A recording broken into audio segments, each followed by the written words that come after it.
everyone, and welcome back to my channel. This is Glossy Philosophy. My name is Jansen Bindman. Make sure that you are subscribed to this channel. Give this video a thumbs up because today we are starting our 2025 book talk, starting with Mindfulness by Ellen J. Langer. So stay tuned.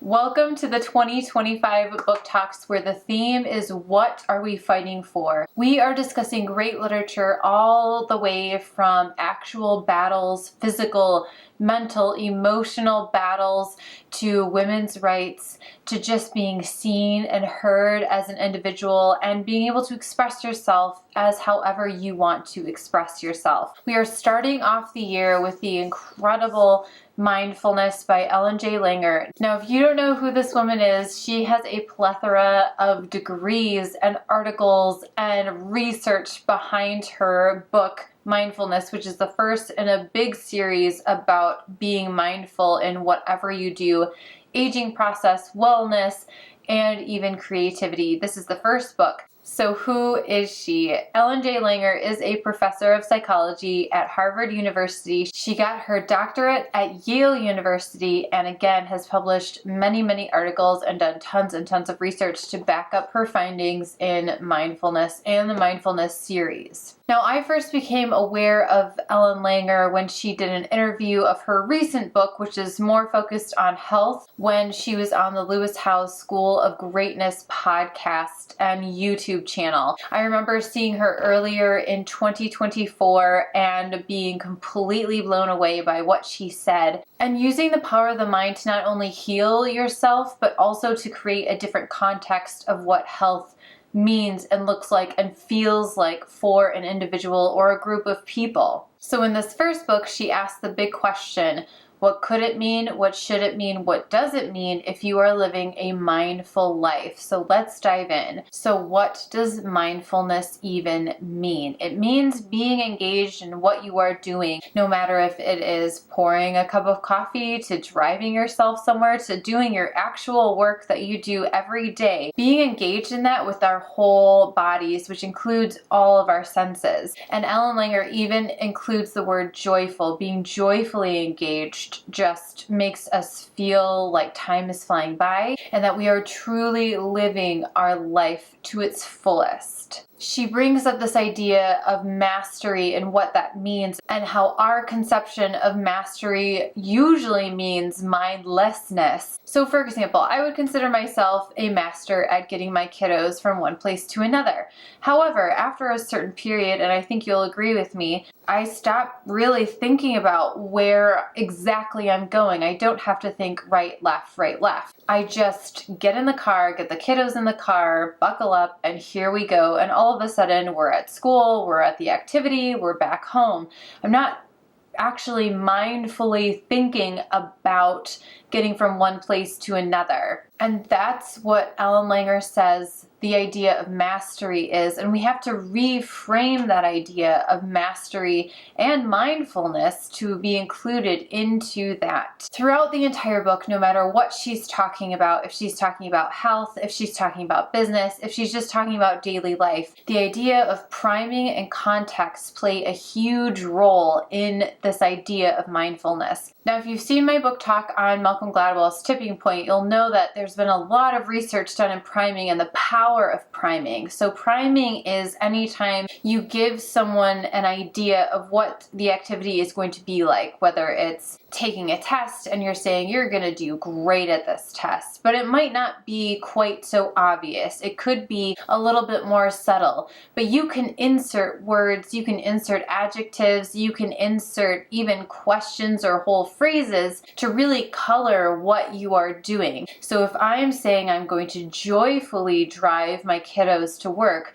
that will change how I drive my kiddos to work or to their activity. If I say this is going to be a horrible drive, it will be a horrible drive because I prime my brain to look out for the horrible things or the good things in that activity before I even start. The same is true for context. These two things go really well together, and they definitely link up. the context that we believe that we are in. So she gives the example of a woman walking along a sidewalk and hearing the sound of bees. Now maybe this woman has not had a great relationship with bees in the past and she is frightened by the sound of bees.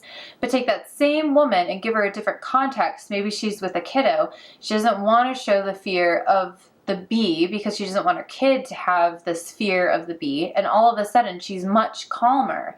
And we can all relate to something like this, whether or not we have kiddos and whether or not we've been stung by bees.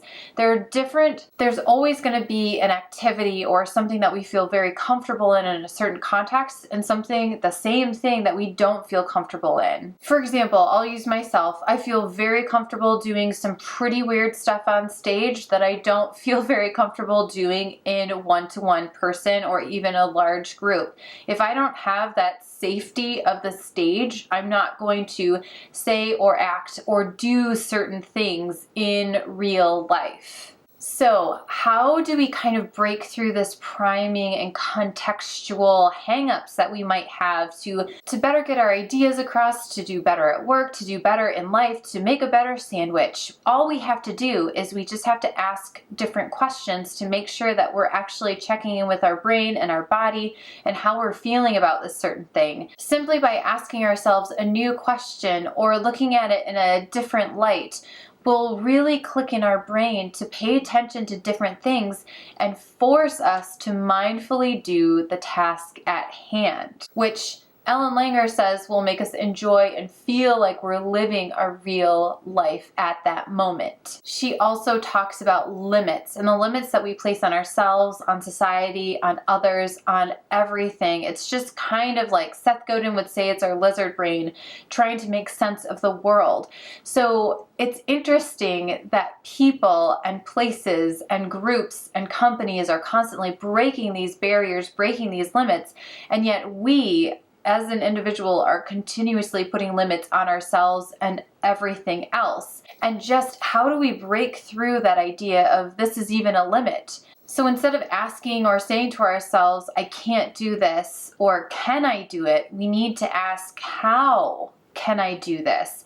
And just allow that possibility of, I can do this. I might not know how, but if I have the information, if I seek out somebody else, if I seek out some help, I could probably figure this out. This actually happened to me my senior year of college. I had a friend who challenged a group of us. We would come up with a problem, it could be as basic as getting some homework done or a scheduling conflict to bigger life questions. How am I going to get from one place to another? And she would simply ask, why not? Why not take that chance? Why not take that job? Why not do this? Why not do that? And usually, none of us could come up with a good enough reason to not do it. So that has always stuck with me as if I'm ever feeling a little pushback about something, I really have to ask myself, why not?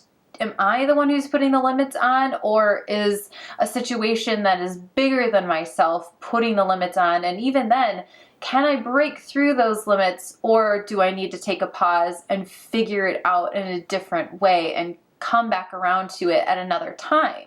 Another topic that Ellen Langer tackles in Mindfulness is this idea of aging. What does that mean to us as a society? What does it mean to us as an individual? In America, we have a hateful relationship with aging, it feels like. It does feel like it's changing now, but it does feel like the idea of aging is horrible, unpleasant, and not something that you would want to go through, which is silly because we are all aging every second of every day. It's going to happen to you, so why does it have to be so awful?